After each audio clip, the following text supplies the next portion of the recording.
The following is a special presentation of Channel 4 News. Said this thing on fire! Lawmakers call it a perfect storm.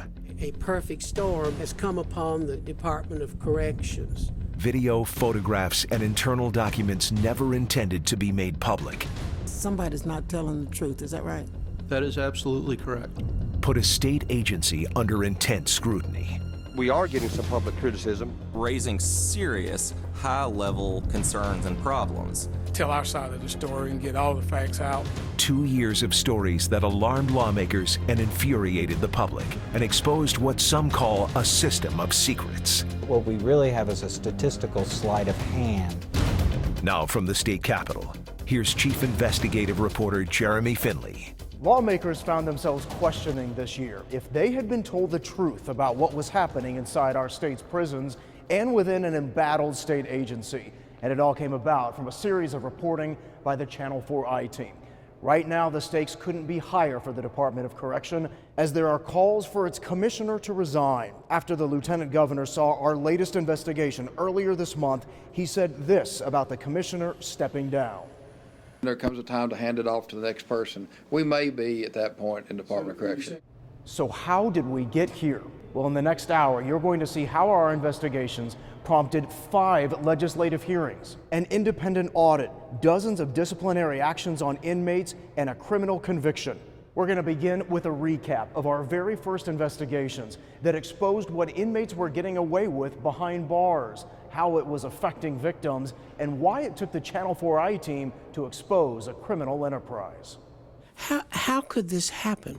State Senator Ken Yeager was talking about this and this. Don't be on CNN in the morning, man. And this. I believe I'm smoking better than everybody. In one instance, I recall they actually set a fire.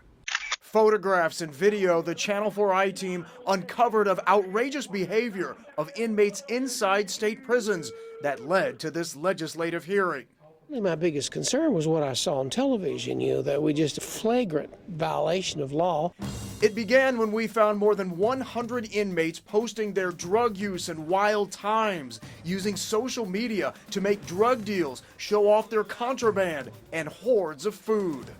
These are murderers, rapists, and other convicted criminals, and they appear to be having a pretty good time in prison. I don't like it, but it's a problem that we face today, and it's something that we work hard on every day. We tracked down the families of murder victims and showed them what the killers of their loved ones were doing behind bars. That's not punishment. That is not any kind of a punishment. It's just like being out on the outside. As a result, the state swept prisons, and more than 70 inmates were disciplined or charged criminally.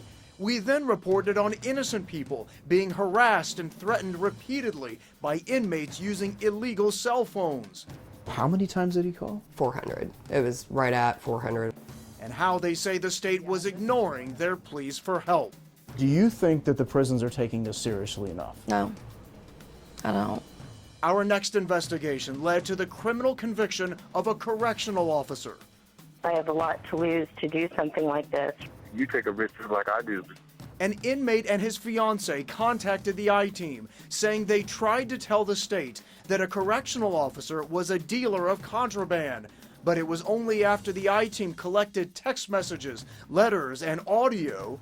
And it can be anything I want, phone, weed, anything that he needs, right? Yeah. And presented our findings to the state, did the TBI set up a sting to catch the officer and charge him with felony official misconduct. When I listen to this, it sounds like that you are making this deal to get this cell phone into the prison. No, answer no question. He ultimately entered a conditional plea of guilt. But it's what the I-team exposed next that would help spark the legislative hearings we saw this year. Former wardens came to us saying that the state agency was deleting records of assaults, all to improve statistics. But in several instances, before those cases were deleted, the I-team obtained them. It's October 9th, 2012, and things at West Tennessee State Penitentiary are about to get violent. I was attacked from behind by about 3 inmates. Watch as a riot breaks out, and former warden Jerry Lester is caught up in the fight. Staff and inmates fall, leap over each other. After the riot is contained, Lester starts to feel pain. I wound up having to have surgery for a torn rotator cuff and was unaware of it at the time, but my arm was actually broken as well. But in all the state records of that riot, there is no mention of an assault on Warden Jerry Lester. And there appears to be no record of it. Correct. In fact, none of the inmates involved in the riot were ever charged with assault, instead disciplined for participation in a security threat group, a charge Lester says isn't included in yearly stats of assaults provided to the governor and the public. This former warden says this is just one example of a calculated effort being made by his former agency, the State Department of Correction, to hide assaults on staff and inmates. Do you think we, as the general public, are being told the truth about what's happening in the prisons in this state? Absolutely not. You're being given a sugar-coated version of what's taking place. And he isn't the only former warden coming forward. I do not think the public knows what's happening in this prison. That's recently retired Deputy Warden Andrew Lewis. Lewis says after spending much of his career investigating assaults in prison, he was told by his warden that he was no longer allowed to classify assaults on internal reports, that the wardens would now review each case and make that determination. Experienced staff knew what an assault on staff was. I knew what an assault on staff was. Lester says he and other wardens were given a clear message from Commissioner Derek Schofield and his upper management. And anything that could be changed to staff inmate provocation, we were to do so. Is it safe to say you were encouraged to turn assaults into something else? Encouraged, if not ordered to. That's the way I felt. I felt like we really don't want the accurate number of assaults reported. These former wardens say the reason is because of the rising number of assaults on offenders and staff. But after wardens started evaluating the cases in late 2012, the numbers dropped. Assaults on staff went from 779 in 2012 to 704 in 2013. Assaults on offenders down from 528 in 2012 to 433 in 2013. All we've actually done over the past 2 years is rename a lot of the incidents so they don't appear as assaults. Commissioner Derek Schofield refused to go on camera to answer our questions. He did send us a statement saying he directed the wardens to evaluate assault cases after a September 2012 audit from the Comptroller's Office that urged the state to clarify its policy on reporting incidents, that confusion on the policy could lead to inconsistent reports of incidents. But Lester says the effort instead has been to eliminate reports. Records have been purged, different types of incidents have been renamed. And take a look at this. This internal memo dated April 2012 from Jason Woodall, Deputy Commissioner of Operations, shows assault cases reported by staff. After review, 12 of those assault cases were deleted, citing that errors were made in the initial reporting. The Channel 4i team obtained some of these cases from a source before they were deleted.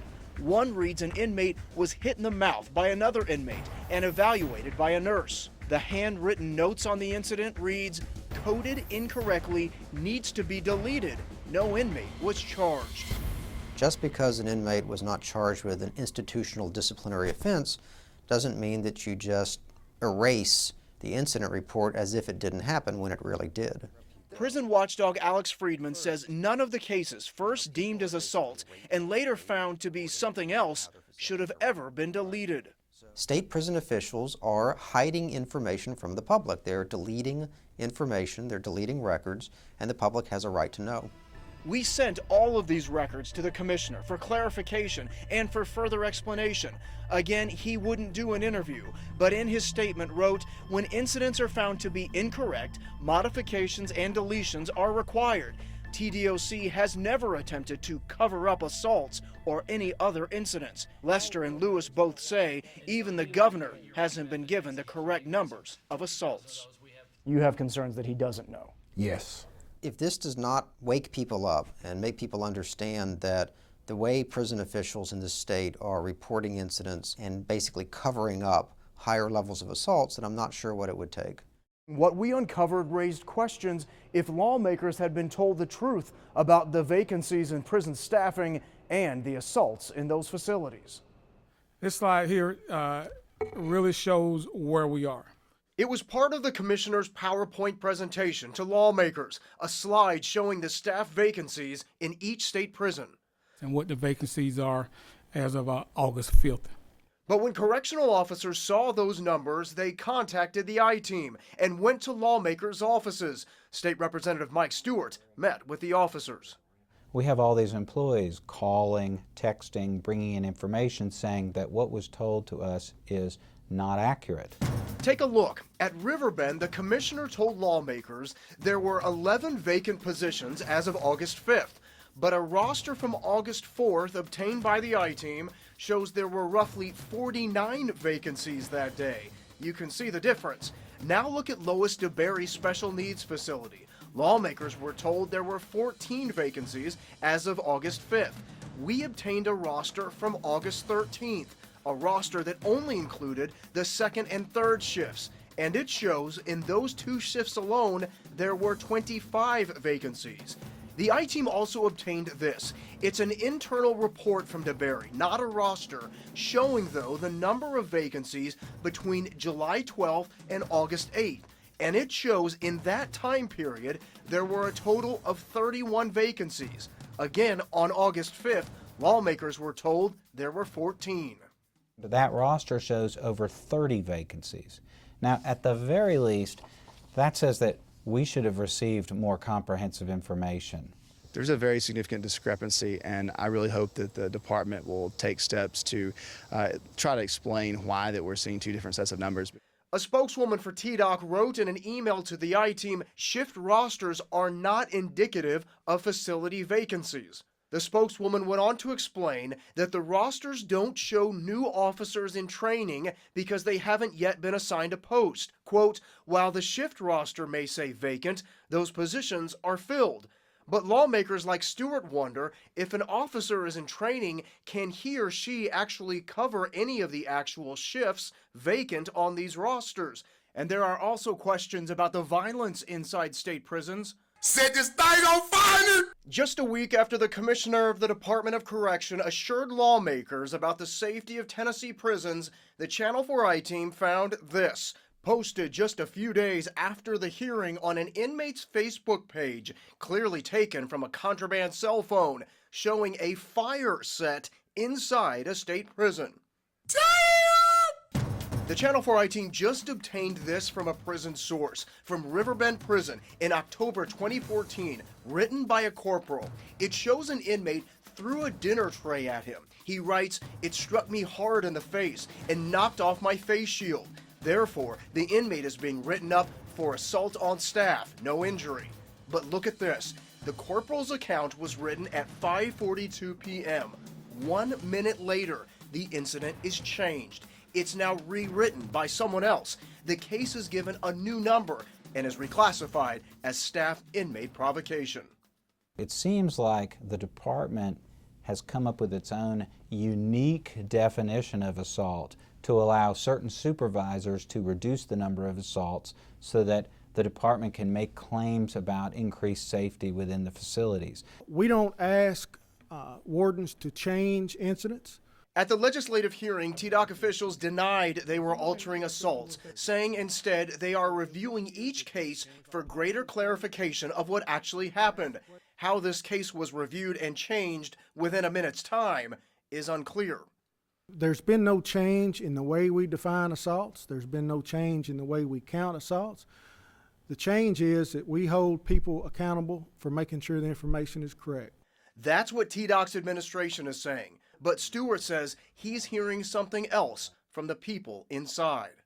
Universally, the people I'm hearing from are telling me that things are not safe, that these assaults are occurring, and that what we really have is a statistical sleight of hand by the department, not an actual increase of safety.